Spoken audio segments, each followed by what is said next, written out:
మహారాష్ట్రలోని థానే ప్రాంతంలో షాకింగ్ ఘటన చోటు చేసుకుంది. రోడ్డుపై ఉమ్మివేయొద్దని సూచించిన ఓ వృద్ధుడిపై ఆటో డ్రైవర్ దారుణంగా దాడి చేశాడు. వృద్ధుడు సరోజ్ దస్తూర్ తన భార్య రాధికా దస్తూరో కలిసి వివియానా మాల్ సమీపంలో నడుచుకుంటూ వెళ్తున్న సమయంలో ఈ ఘటన జరిగింది. రోడ్డుపై ఉమ్మి వేస్తున్న ఆటో డ్రైవర్ను వృద్ధుడు ప్రశ్నించడంతో ఇద్దరి మధ్య వాగ్వాదం చోటు చేసుకుంది. ఆగ్రహానికి గురైన ఆటో డ్రైవర్ వృద్ధుడిని తోసివేయడంతో ఆయన కింద పడి కాలు విరిగినట్లు సమాచారం. అనంతరం నిందితుడు రాయి విసిరినట్లు వీడియోలో కనిపిస్తోంది. ఈ ఘటనకు సంబంధించిన వీడియో వైరల్ అవుతుండగా ప్రజలు తీవ్ర ఆగ్రహం వ్యక్తం చేస్తున్నారు. దయచేసి రోడ్డుపై ఉమ్మివేయొద్దు అనే సాధారణ పౌర బాధ్యతను గుర్తు చేసినందుకు వృద్ధుడిపై దాడి జరగడం సమాజంలో పెరుగుతున్న అసహనానికి నిదర్శనమా అనే ప్రశ్నలు తలెత్తుతున్నాయి.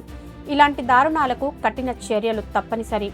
పౌర బాధ్యత అనే భావన నగరాల్లో కనుమరుగవుతోందా? పెద్దల పట్ల గౌరవాన్ని మళ్లీ నేర్పాల్సిన అవసరం ఉందా?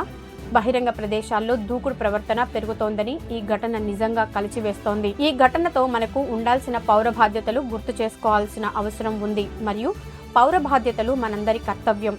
వాటిల్లో ప్రధానంగా రోడ్డుపై ఉమ్మి వేయకపోవడం, చెత్త వేయకపోవడం ప్రతి పౌరుడి బాధ్యత. ప్రజా ప్రదేశాలను పరిశుభ్రంగా ఉంచడం, తద్వారా వ్యాధుల వ్యాప్తిని అరికట్టవచ్చు. ట్రాఫిక్ నియమాలను పాటించడం ద్వారా ప్రమాదాలను తగ్గించవచ్చు. పెద్దలను, మహిళలను, పిల్లలను గౌరవించడం సాంస్కృతిక విలువలకు ప్రతీక. ప్రజా ఆస్తుల్ని ధ్వంసం చేయకుండా సంరక్షించడం ప్రతి ఒక్కరి బాధ్యత. పర్యావరణ పరిరక్షణ కోసం చెట్లు నాటడం, ప్లాస్టిక్ వినియోగాన్ని తగ్గించడం అవసరం. సమాజంలో సమస్యలు కనిపిస్తే హింసకు కాకుండా చట్టబద్ధ మార్గాలను ఆశ్రయించాలి. పరస్పర గౌరవం, సహనం, బాధ్యతాయుత ప్రవర్తన సమాజ అభివృద్ధికి పునాది. పౌర బాధ్యత మరిస్తే వాటికి సంబంధించిన చట్టాల గురించి కూడా తెలుసుకోవాల్సిన అవసరం ఉంది. వాటిల్లో ముఖ్యంగా భారతీయ న్యాయ సంహిత 2023 ప్రకారం దాడి, గాయపరచడం, బెదిరించడం వంటి చర్యలకు శిక్షలు ఉన్నాయి. ప్రజా ప్రదేశాల్లో ఉమ్మివేయడం అనేక మున్సిపల్ చట్టాల ప్రకారం జరిమానా విధించదగిన నేరం. వృద్ధులపై దాడి చేయడం తీవ్రమైన నేరంగా పరిగణించబడుతోంది. Maintenance and welfare of parents and senior citizens act 2007 వృద్ధుల గౌరవం, భద్రతకు రక్షణ కల్పిస్తోంది.